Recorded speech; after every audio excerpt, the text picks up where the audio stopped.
লজ্জা করে না তোমার? নিজের বৌদির দিকে এভাবে তাকিয়ে আছো?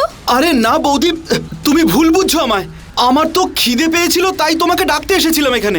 এবার তোমার দাদাকে বলবো, আর উনি ঠিক করবেন যে এই বাড়িতে তুমি থাকবে না, আমি।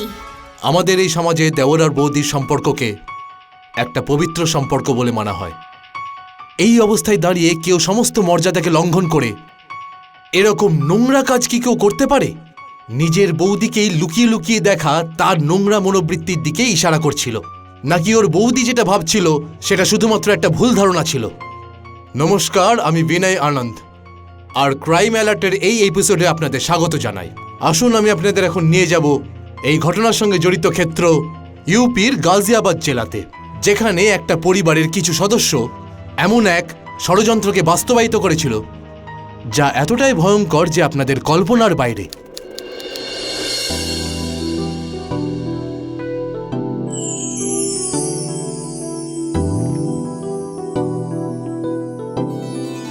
দিদি, কোথা থেকে কিনলি রে এত সুন্দর সুন্দর চুড়ি? আর এই লিপস্টিক? হাত দিবি না আমার লিপস্টিকে। আচ্ছা, তো দিদি তুই আবার বাবার পকেট থেকে টাকা চুরি করে এইসব জিনিস কিনছিস, তাই না? দাঁড়া, এক্ষুনি বাবাকে বলছি। তুই একটা কথা বল, আমাকে দেখে কি তোর চোর মনে হয়?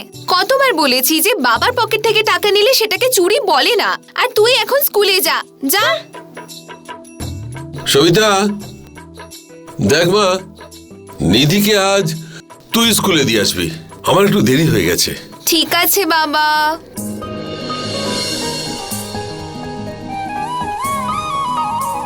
দিদি, এত সেজেগুজে আসলি কেন বলতো তুই? সবাই আমাদের দিকে তাকাচ্ছে। তাকাতে দে। কাকু, কোনো নতুন ড্রেস এসেছে? কি করবে জেনে মা তুমি? তুমি তো কোনোদিনই কিছু কেনো না, শুধু দরদাম করে মাথাটা খারাপ করে দিয়ে যাও আমার। একদিন পুরো দোকানটাই কিনে নেব, দেখো তুমি। হ্যাঁ ঠিক আছে, সে নিয়ক্ষণ। এখন বৌনির সময়, যাও এখান থেকে যাও। চুপ, চল।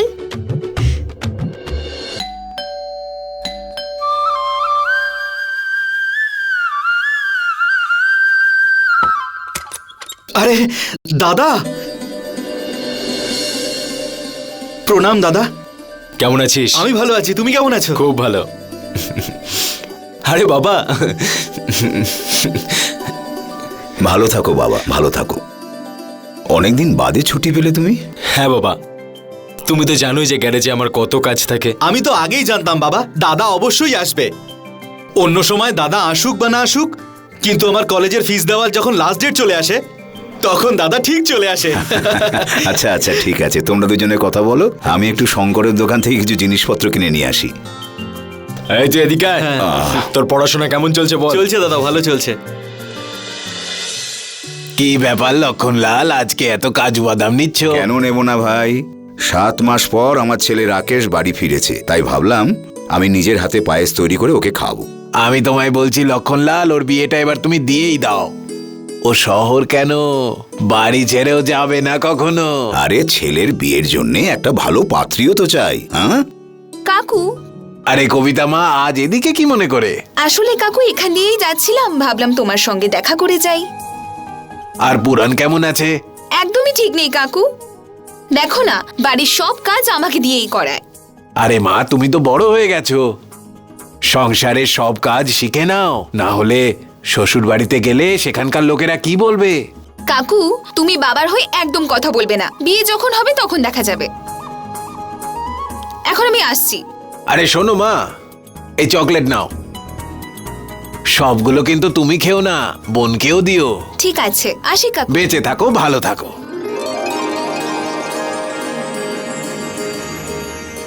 আরে মেয়েটা কি? আমার বন্ধু পুরনের মেয়ে কবিতা। আগে আমার এই দোকানটা ওদের পাড়াতেই ছিল, তখন থেকেই চিনি ওদের। শঙ্কর, আমার রাকেশের জন্যে এই মেয়েটা কেমন হবে? আরে খুব ভালো লক্ষণলাল, আমার তো মনে হয় কবিতার থেকে ভালো মেয়ে তুমি পুরো গাজিয়াবাদে খুঁজে পাবে না। আরে পুরনদা, লক্ষণদা আমাকে যখনই বললেন যে উনি কবিতা মাকে ওনার বাড়ির বউ বানাতে চান, আমি সোজা ওনাকে এখানে নিয়ে চলে এলাম। শুভ কাজে দেরি করা উচিত নয়।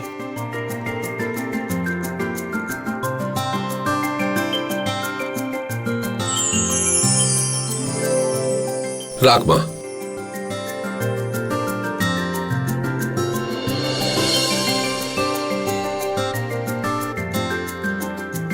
সবিতা মা, নমস্কার করো।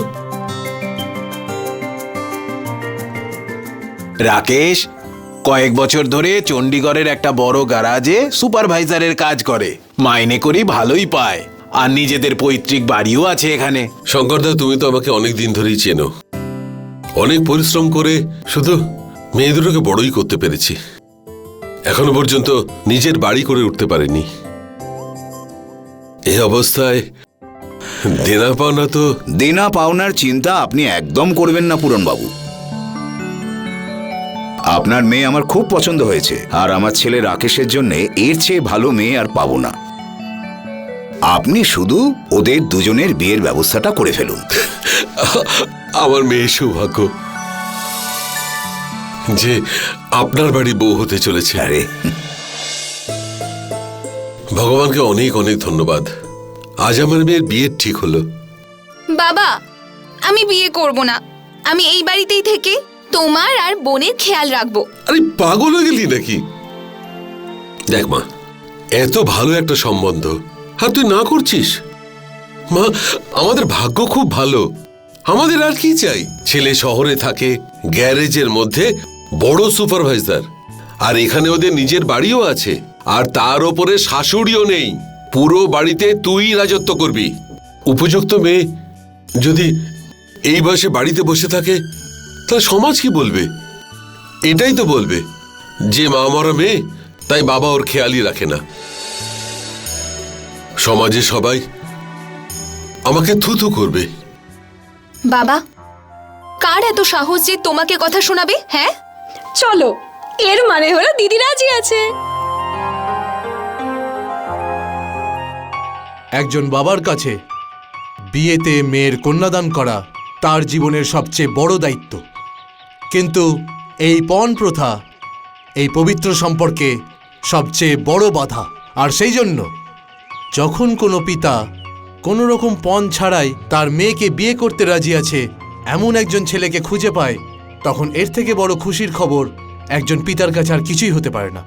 যে কোনো পিতাই এই ব্যাপারটা জানেন, পণ না নিয়েই যে তার জামাই হয়েছে সে তার মেয়ের সত্যিকারের জীবনসাথী হতে পারে, কারণ সে লোভী কখনোই নয়। আর হয়তো এই ব্যাপারটা বুঝতে পেরেই কবিতা ওর বাবার সিদ্ধান্তকে মেনে নিয়েছিল আর রাকেশকে বিয়ে করার জন্য হ্যাঁ বলেছিল। পণ না নিয়ে হওয়া এই বিয়েতে পরবর্তীকালে কি হতে চলেছে সেটা কেউই জানতো না। আসুন দেখা যাক কবিতা আর রাকেশের বিয়ে হওয়ার পর ওদের কি হয়েছিল। সত্যি আমি খুব ভাগ্যবান যে তোমার মতন একটা মিষ্টি বউ পেলাম। এবার দেখো না, এটা কিন্তু বাবার জন্যই সম্ভব হলো। যদি ওই দিন শঙ্কর কাকুর দোকানে বাবা তোমাকে না দেখতো, তাহলে কি আমার ভাগ্যে এরকম মিষ্টি একটা বউ জুটতো? এবার সব ধন্যবাদ বাবাকেই দেবে তুমি। যদি আমি সেদিন শঙ্কর কাকুর দোকানে না যেতাম, তাহলে না বাবা আমাকে দেখতো আর না আমাদের বিয়ে হতো। সত্যি। আর আমি চণ্ডীগড়ে যেতে চাই, কবে নিয়ে যাবে? কবিতা, এই মুহূর্তে এটা সম্ভব নয়। এবার দেখো না, অমিতের পড়াশোনার পুরো দায়িত্বও কিন্তু আমার ওপর। আর এমন একটা সময় অন্য একটা শহরে গিয়ে নতুনভাবে জীবন শুরু করা একেবারেই সম্ভব নয়। কিন্তু আজকে আমি তোমাকে কথা দিচ্ছি, খুব তাড়াতাড়ি আমি তোমাকে আমার সঙ্গে করে নিয়ে যাব। হ্যালো, হ্যাঁ অমিত বলছি আঙ্কেল। হ্যাঁ, সব ঠিক আছে, পড়াশোনাও ঠিকঠাক চলছে, বাবাও ভালো আছে। হ্যাঁ, দাদাকে ডাকছি আমি এক্ষুনি। দাদা, দাদা অরোরা আঙ্কেল ফোন করেছেন। হ্যাঁ হ্যাঁ দে। হ্যাঁ বলুন। হ্যাঁ হ্যাঁ, আমি আজকেই চণ্ডীগড়ের জন্য বেরোচ্ছি, আপনি চিন্তা করবেন না। খান্না স্যারের গাড়ি সার্ভিস করে আমি ঠিক টাইম মতো পৌঁছে দেবো, আপনি নিশ্চিন্ত থাকুন। হ্যাঁ হ্যাঁ ঠিক আছে। কি হয়েছে বাবা? অরোরা বাবু কি বললেন? ওই আসলে বাবা আমাকে আজকেই বেরোতে হবে। খান্না স্যারের গাড়ি এসেছে, উনি আমাদের অনেক পুরনো কাস্টমার, তাই ওনার গাড়িটা সার্ভিস করে ওনার কাছে পৌঁছে দিতে হবে।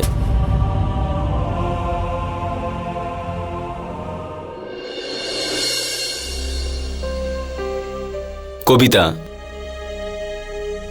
এরকম চোখের জল ফেলে আমাকে বিদায় জানাবে? তাহলে আমার কাজে কি করে মন বসবে? আমাদের বিয়ে মাত্র 4 দিন হয়েছে আর তুমি আজই চলে যাবে বলছো? আমি তোমায় ছাড়া কি করে থাকবো? আমার একদম এখানে ভালো লাগবে না।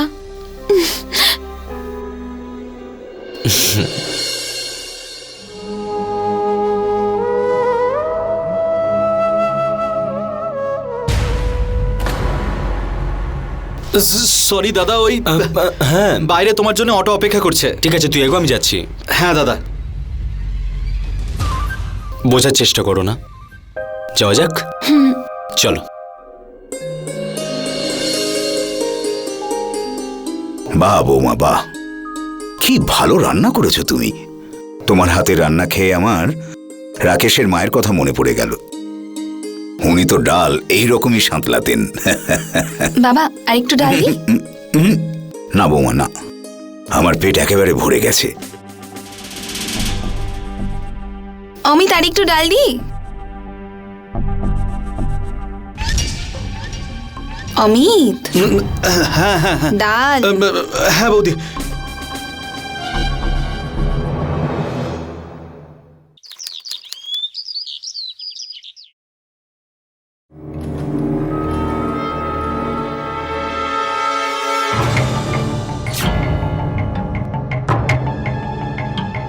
এই মনটা নিজের পড়াশুনোর দিকে দাও।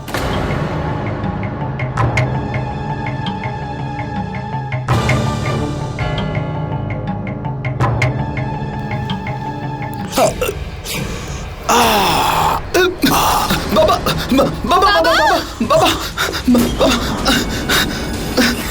আস্তে আস্তে বাবা, ওঠো। বাবা, বাবা তুমি ঠিক আছো তো? মামা এই নিন জল খান। অমিত, অমিত, বাবা তুমি ঠিক আছো তো? বাবা আপনি ঠিক আছেন তো?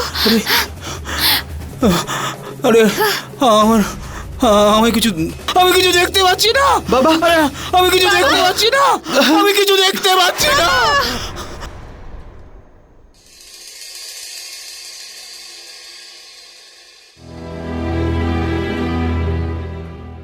ডাক্তারবাবু, আমি কিছু দেখতে পাচ্ছি না কেন? লক্ষণ বাবু, আপনি এমআরআই আর বিপি টেস্ট করিয়ে নিন। হতে পারে আপনার মাথায় চোট লাগার জন্যে আপনার চোখের দৃষ্টি চলে গেছে। বিপি টেস্টটা করালে আমি জানতে পারবো যে আপনার চোখের দৃষ্টিশক্তি কতটা বাকি আছে। ডাক্তারবাবু, এতে কিরকম খরচ পড়বে? এই 10-15 হাজার টাকার মতো পড়বে। হ্যাঁ, আরও যদি টেস্ট করতে হয় তাহলে খরচাটা কিছুটা বাড়বে। ডাক্তারবাবু, আপনি তো জানেনই আমার বাড়ির কি অবস্থা। ডাক্তারবাবু, আপনি কিছু ওষুধ লিখে দিন। এখন বরং আমি ওষুধ খেয়েই চালিয়ে নেব, পরে আমি বাকি সমস্ত টেস্ট করিয়ে নেব। না লক্ষণবাবু, টেস্ট না করিয়ে ওষুধ খাওয়াটা একদম ঠিক না, কারণ পরে এর জন্য কমপ্লিকেশন হতে পারে।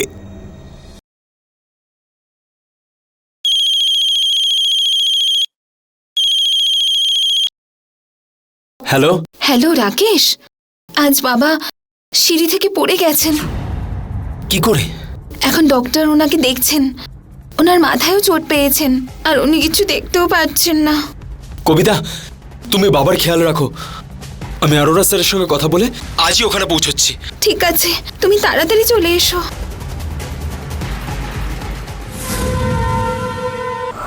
বাবা, তুমি আমার কথাটা শোনো।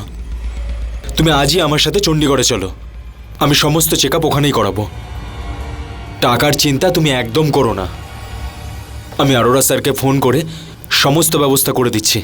হ্যাঁ বাবা, ও একদম ঠিক বলছে। আরে বাবা, ডাক্তারবাবু যে সমস্ত ওষুধ লিখে দিয়েছেন সেগুলো আমি আরও কিছুদিন খেয়ে দেখি না। যদি ওই ওষুধে কাজ না হয় তারপর না হয় আমি তোমার সঙ্গে চণ্ডীগড়ে চলে যাব। কেন জেদ করছো বাবা? চলে যান না ওর সঙ্গে চণ্ডীগড়। দেখো বৌমা, আমার চোখের দৃষ্টি না হয় চলে গেছে, কিন্তু আমার দৃষ্টি তো তোমরাই, তাই না? দেখো, আমার চিন্তা তোমরা করো না। ভগবান যদি চায় তো সব ঠিক হয়ে যাবে। ঠিক আছে বাবা, তুমি যদি এটাই চাও তাহলে তাই হবে। কিন্তু তুমি আমাকে একটা কথা দাও, সমস্ত ওষুধগুলো তুমি টাইমলি খাবে। হ্যাঁ।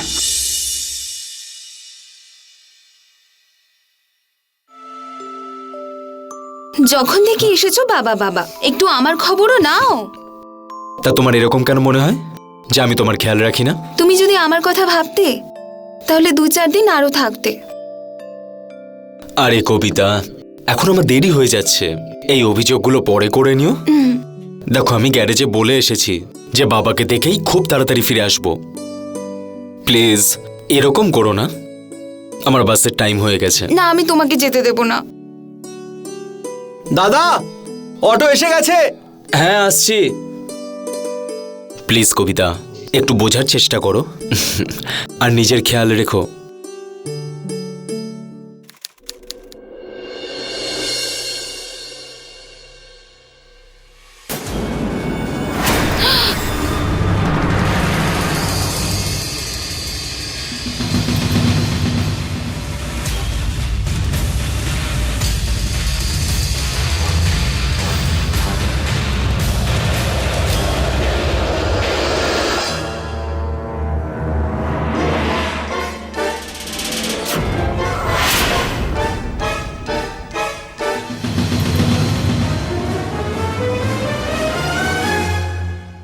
আরে বাবা, আপনি এখানে? হ্যাঁ বৌমা, আমার ছড়ি আমি খুঁজে পাচ্ছি না, অনেকক্ষণ ধরে খুঁজছি আমি।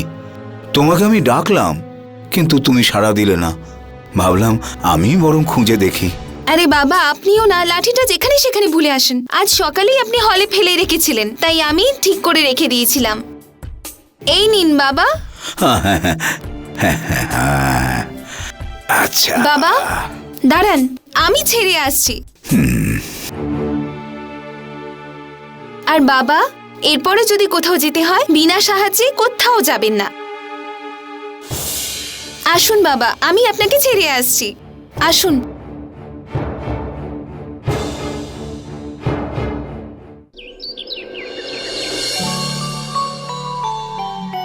বাবা, চা দাও। আরে লক্ষণ দাদা, কেমন আছেন? ও সীমা, তুমি? সব ঠিক আছে। প্রণাম। বেঁচে থাকো মা, সর্বদা সুখে থাকো। আরে কত ভালো বৌমা পেয়েছো লক্ষণদা। আর ওইদিকে আমার বউটা একদম ফাঁকিবাজ। আরে নাতির মুখ দেখাতে 6 বছর অপেক্ষা করালো, জানেন তো? আচ্ছা, তাহলে তোমার নাতি হয়েছে? আর সেই খুশিতেই আমরা একটা অনুষ্ঠান করছি আমার নাতির জন্মদিনের। আর আপনাকে সপরিবারে আসতে হবে। কি আর বলবো সীমা, তুমি তো আমার বাড়ির অবস্থা ভালো করেই জানো।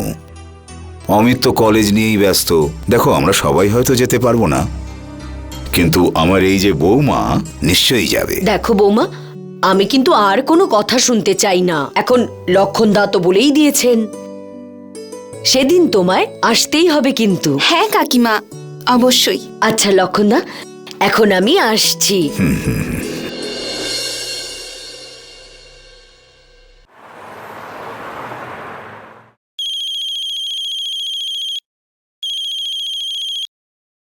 হ্যালো, আজ এত সকালে হঠাৎ আমার কথা মনে পড়লো? জানো, আজ সীমা কাকিমা এসেছিলেন ওনার নাতির জন্মদিন নিমন্ত্রণ করতে।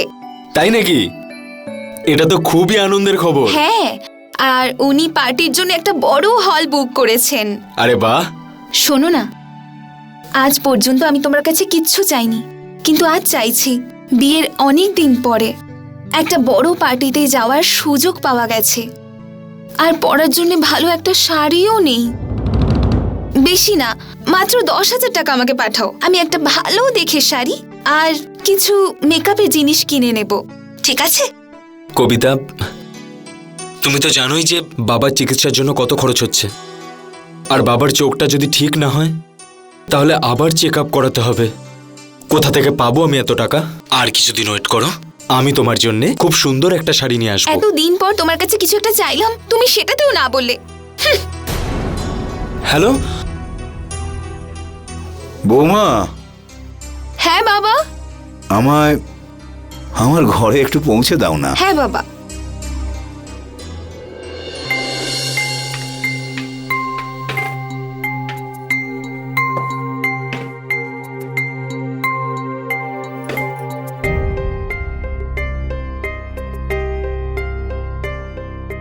হ্যাঁ বৌমা, হ্যাঁ বাবা। ওই আমার খাটের নিচে একটা কাঠের বাক্স আছে, ওটা একটু তুলে নিয়ে এসো না। হ্যাঁ বৌমা, খোলো এটা। হ্যাঁ বাবা।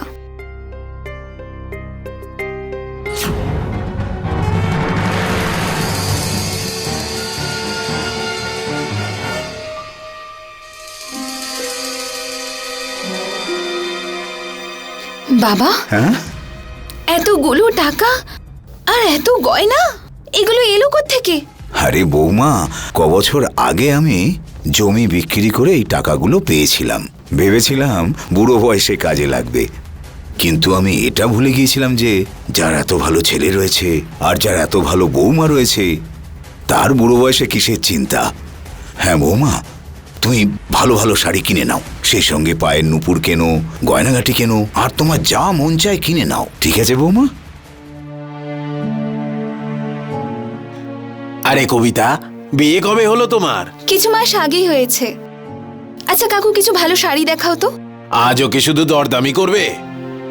তুমি দামের চিন্তা করো না, মেটেরিয়ালটা যেন ভালো হয়। হ্যাঁ হ্যাঁ, এক্ষুনি দেখাচ্ছি।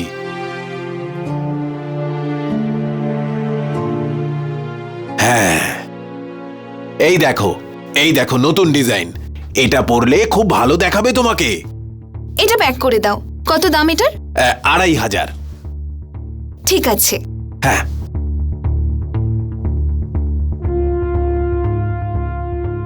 এই নাও। এই নাও। বাবা,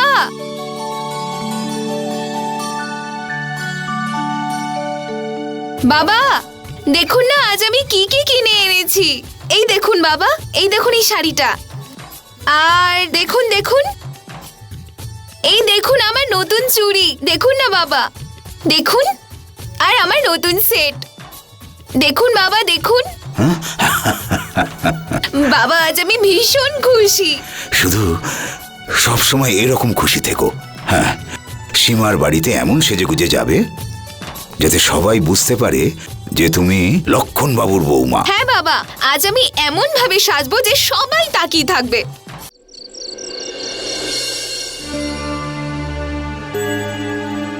অমিত, হ্যাঁ বৌদি। একটু শোনো।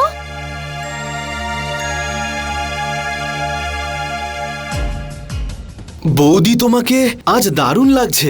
আচ্ছা শোনো, আমি সীমা কাকিমার ওখানে পার্টিতে যাচ্ছি, আমার ফিরতে একটু দেরি হয়ে যাবে, তাই তুমি আর বাবা দুজনেই খেয়ে নিও, ঠিক আচ্ছা, আছে? হ্যাঁ বৌদি। আমাকেও আমার বন্ধু রোহিতের বাড়িতে যেতে হবে, ওর বাড়িতে গ্রুপ স্টাডি করছি। সব বন্ধুরা ওখানেই আসবে, তাই বাবাকে খাওয়ানোর পর আমি ওখানে চলে যাব। ঠিক আছে, যাও।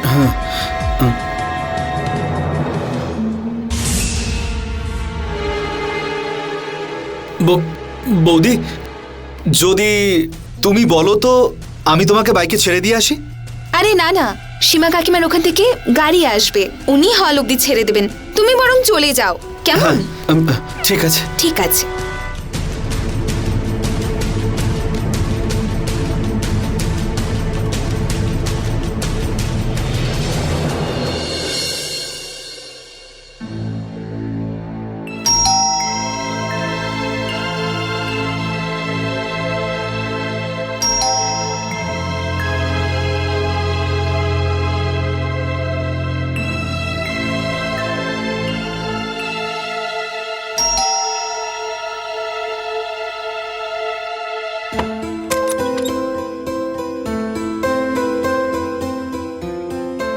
আরে বাবা, আপনি? আরে বৌমা, এসে গেছো? হ্যাঁ বাবা, আপনি এত রাত পর্যন্ত আমার জন্য জেগে আছেন? কি করব, সীমা কাকিমা আসতেই দিচ্ছিলেন না। কোনো ব্যাপার নয় বৌমা, কোনো ব্যাপার নয়। আচ্ছা, আপনি খাবার খেয়ে নিয়েছেন? হ্যাঁ, খাবার তো খেয়ে নিয়েছি, কিন্তু ওষুধটা খাইনি। আসুন, আপনার ঘর এসে গেছে, আসুন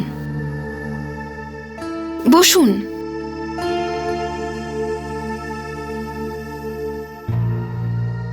ঠিক করে বসুন।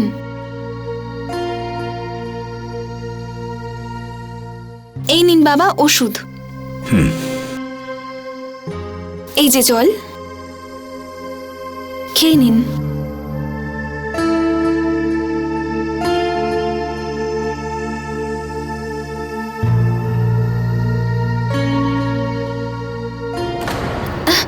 বাবা কিছু চান?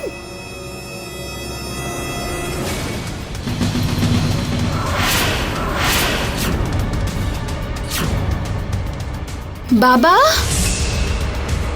আপনি দেখতে পাচ্ছেন? বাবা, আপনি অন্ধ নন?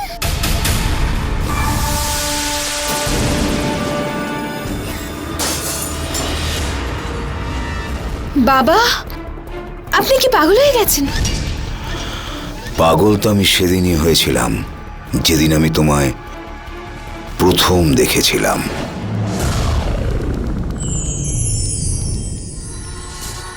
আর সেদিনই আমি সিদ্ধান্ত নিয়েছিলাম যে তোমার বিয়ে আমার ছেলে রাকেশের সঙ্গেই দেব।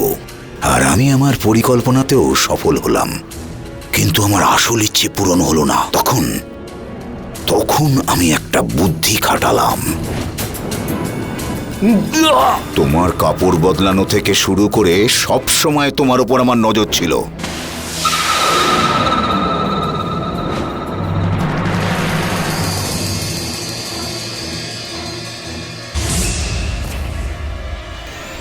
ব্যাস, শুধু সুযোগের অপেক্ষায় ছিলাম কবিতা। এই বাড়ি, এই সম্পত্তি, টাকা পয়সা সবকিছু তোমার কবিতা। কবিতা, কবিতা, তোমার আমার যে সম্পর্ক তৈরি হবে সেটা কেউ জানতে পারবে না। আর তুমি জানো আমার অ্যাকাউন্টে কত টাকা পয়সা আছে? আমি সব তোমায় দিয়ে দেবো, সব দিয়ে দেবো তোমায়। রানী করে রাখবো আমি তোমায় কবিতা, রানী করে রাখবো তোমায় কবিতা। ব্যাস একবার, একবার আমার কথা শোনো। ছাড়ুন বাবা, আমাকে যেতে দিন। আমার কথায় রাজি হয়ে যাও। রাকেশের জন্য তুমি কতদিন অপেক্ষা করবে? আরে ও কত মাস বাদে বাড়িতে আসে। আর একজন বিবাহিত মেয়ের স্বামীকে ছেড়ে থাকার কষ্টটা আমি খুব ভালো করে বুঝতে পারি। কবিতা, কবিতা, কেউ জানতেও পারবে না যে তোমার আমার মধ্যে কি সম্পর্ক আছে। আমার সব সম্পত্তি আমি তোমার নামে করে দেবো।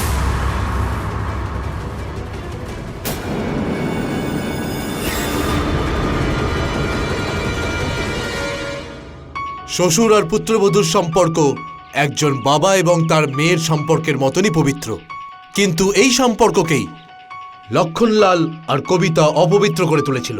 যদি কবিতা চাইতো তাহলে ও লক্ষণলালের বিরোধিতা করতে পারত। লক্ষণলালের পর্দা ফাঁস করে ওর ঘৃণ্য মানসিকতার ব্যাপারে ও ওর স্বামী রাকেশকে বলতে পারত, অথবা নিজের দেওর অমিতকে জানাতে পারত। কিন্তু কবিতা এমনটা করেনি। কবিতা একজন সুযোগ সন্ধানী মেয়ে ছিল। ও এটা খুব ভালো করেই বুঝতে পেরেছিল যে রাকেশের কম উপার্জনে নিজের চাহিদা কোনো মতেই পূরণ করতে পারবে না। সেই জন্যেই কবিতা তার সমস্ত লজ্জা শরম জলাঞ্জলি দিয়ে লক্ষণলালের সঙ্গ দেওয়াই উচিত বলে মনে করল। অমিত, তাড়াতাড়ি এসো। হ্যাঁ বৌদি। বাহ, আলুর পরোটা। হ্যাঁ, বাবা ভালোবাসেন তো। হ্যাঁ,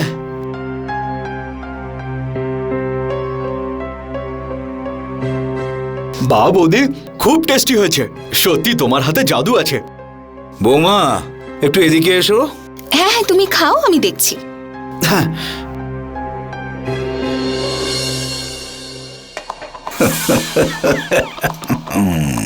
কি করছো তুমি? বাইরে অমিত হলে বসে আছে। আরে ও ওখানেই বসে থাকবে, এখানে আসবে না। আরে বোঝার চেষ্টা ও করো। এসে পড়বে, তুমি আরে ছাড়ো আমাকে। বৌদি, আমি কলেজে যাচ্ছি। ঠিক আছে। দেখলে তো, চলে গেছে না?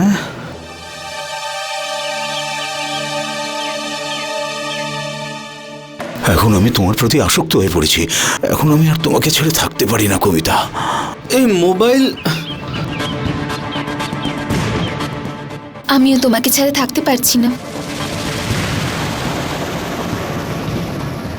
কি করে বলি রাতগুলো কিভাবে কাটে। বৌদি, ওই ওষুধটা আমায় দাও তো। বৌদি তুমি এদিকে আর ওদিকে কিচেনে কিছু একটা পুড়ছে। হ্যাঁ হ্যাঁ, আমি যাচ্ছি। হ্যাঁ যাও। এই যে। আরে বাবা, আমি আসছি। হ্যাঁ হ্যাঁ হ্যাঁ বাবা, তুমি এসো।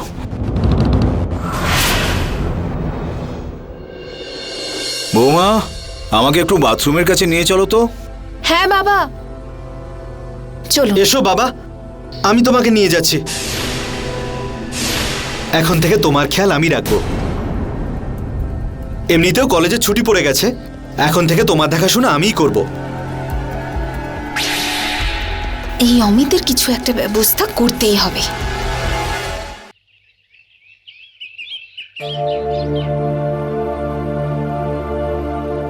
খিদে পেয়েছে, যাই বৌদিকে গিয়ে বলি।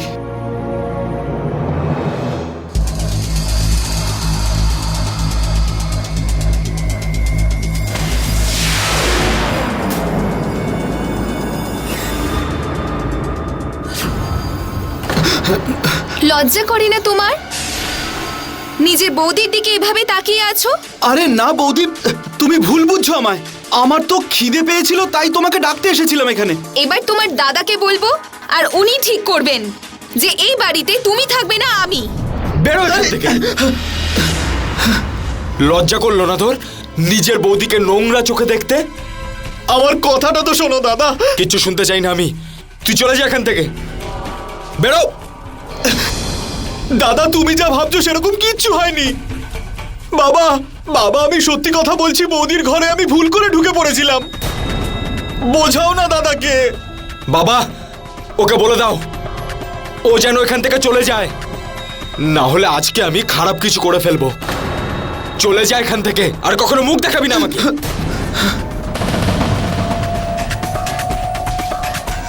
দাদা তুমি যেটা আজ আমার সাথে করলে, আমি তার প্রতিশোধ অবশ্যই নেব। আরে যা এখান থেকে। ছাড়বো না তোমাকে আমি।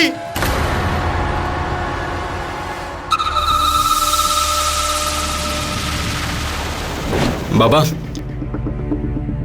আমি ভাবছিলাম যে গ্যারেজের চাকরিটা ছেড়ে দিয়ে এখানেই ছোটখাটো একটা কাজ খুঁজে নেব। আরে বাবা, এত বড় শহর ছেড়ে তুমি এখানে কি কাজ করবে? আমার কথা আর ভাবতে হবে না। কবে আমার ডাক আসবে কে বলতে পারে। তুমি তোমার নিজের ভবিষ্যৎটা তো চিন্তা করো।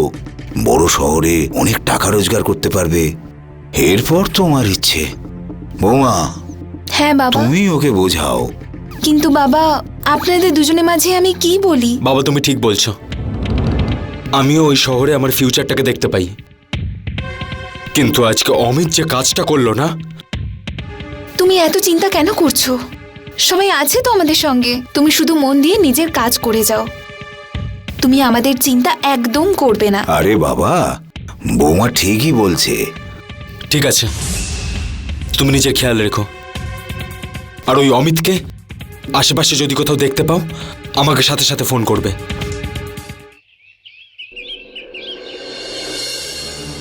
আমি যা যা বলেছিলাম মনে রেখো, আর একদম ভয় পাবে না, প্রয়োজনে ফোন করবে।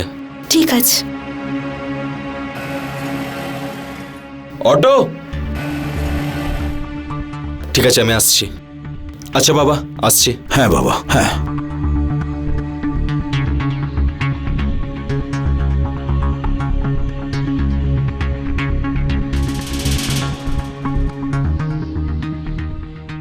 টাটা।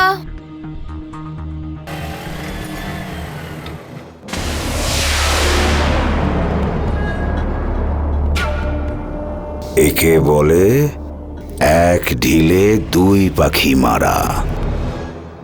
যদি তুই ফ্যাক্টরিতে কাজ করিস তাহলে পড়াশোনা কি করে চালাবি? সেসব তো আমি ম্যানেজ করে নেব, কিন্তু যদি ফ্যাক্টরিতে কোনো কাজ না করি তাহলে বাড়ি ভাড়া কি করে দেব? খাবার টাকা কি করে পাবো?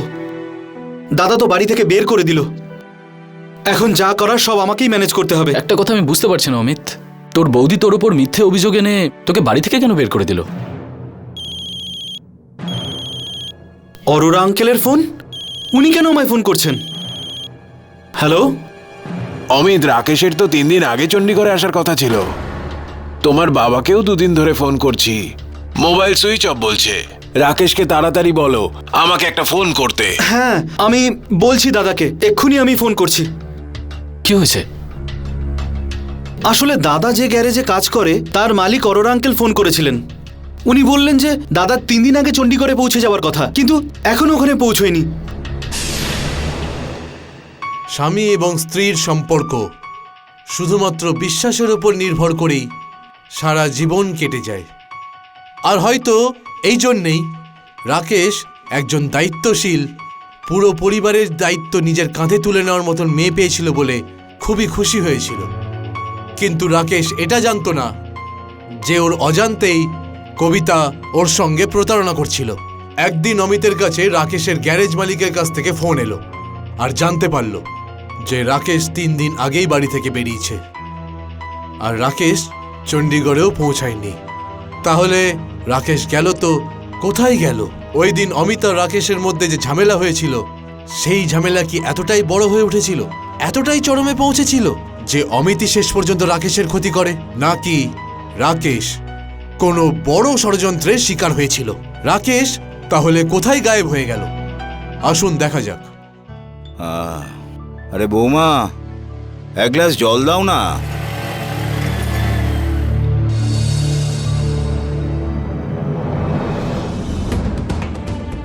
লক্ষণদা, একটু রাকেশ ভাইকে ডেকে দাও না। উনি বলছিলেন যে ওনাকে বাস স্ট্যান্ডে ছাড়তে হবে। কি বলছো তুমি? রাকেশ তোমায় ডেকেছে? ও তো চণ্ডীগড়ে আছে। আরে দাদা, আমাকে এক্ষুনি ফোন করেছিলেন আর বললেন যে তাড়াতাড়ি আসতে। রাকেশ ভাই, তোমায় বলছি না, এখানে তোমায় কেউ ডাকেনি, যাও এখান থেকে, যাও। আরে দাদা, ডেকেছে বলেই তো এসেছি। আচ্ছা, যদি আপনার বিশ্বাস না হয় তাহলে এক্ষুনি দেখাচ্ছি। এই দেখুন, একটু আগে আমার মোবাইলে উনি ফোন করেছিলেন। এই যে দেখুন, এই দেখুন। আরে এটা অমিতের নাম্বার, রাকেশের নয়। একদম ঠিক বলেছেন লক্ষণ বাবু, এটা অমিতেরই নাম্বার। অমিত আর রোহিত আমাদের পুলিশ টিমের সঙ্গে আছে।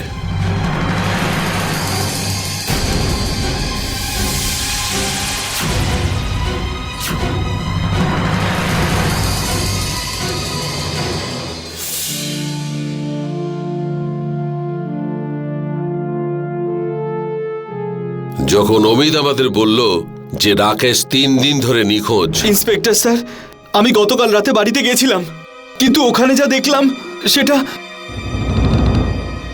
কি এমন দেখেছিলে তুমি? কবিতা, দেখলে তো আমার বুদ্ধি কেমন, কিরকম বুদ্ধি খাটিয়েছি আমি। রানী করে রাখবো তোমায়, কেউ জানতেও পারবে না যে আমরা কি করেছি।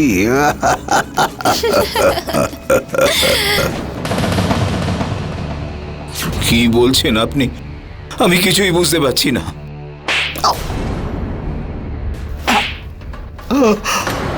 লক্ষণলাল, এবার তো বলে দে রাকেশ কোথায়, বল। ইন্সপেক্টর সাহেব, সব বলছি আমি আপনাকে। এটা সেই দিন থেকে শুরু হয়েছিল যেদিন আমি প্রথমবার কবিতাকে দেখি। সেই দিনই আমি ওকে ভালোবেসে ফেলেছিলাম, আর ওকে পাওয়ার জন্য ওর বিয়ে আমার ছেলে রাকেশের সঙ্গে দিয়েছিলাম। আর তারপর অন্ধ হওয়ার নাটক করে কবিতাকে আমি আমার জালে ফাঁসিয়ে নিই। আমাদের দুজনের মধ্যে একটা সম্পর্ক তৈরি হয়। আর তারপর আমরা অমিতকে ভুল অভিযোগ দিয়ে ওকে বাড়ি থেকে বার করে দিই। আমাদেরকে আটকানোর জন্য সেখানে কেউ ছিল না। আমারও ওনার সঙ্গে থাকতে ভালোই লাগতো। আমার সব প্রয়োজনগুলোকে উনি মিটিয়ে দিতেন। কিন্তু সেদিন যখন রাকেশ অটো নিয়ে বাস স্ট্যান্ডে যায়, আমরা ভাবি যে ও চলে গেছে, কিন্তু আবার ফিরে এসেছিল।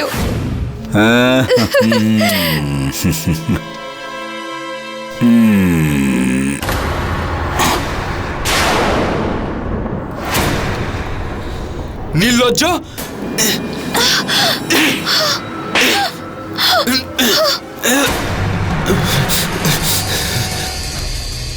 তাহলে এই অন্ধ হওয়ার নাটকটা তোমার ছিল?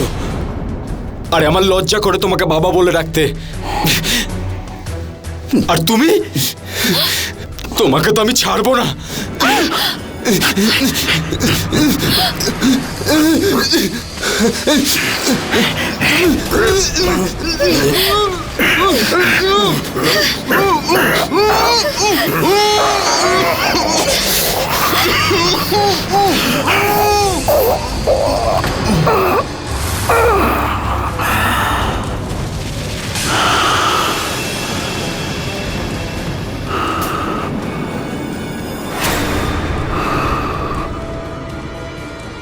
এবার কি হবে?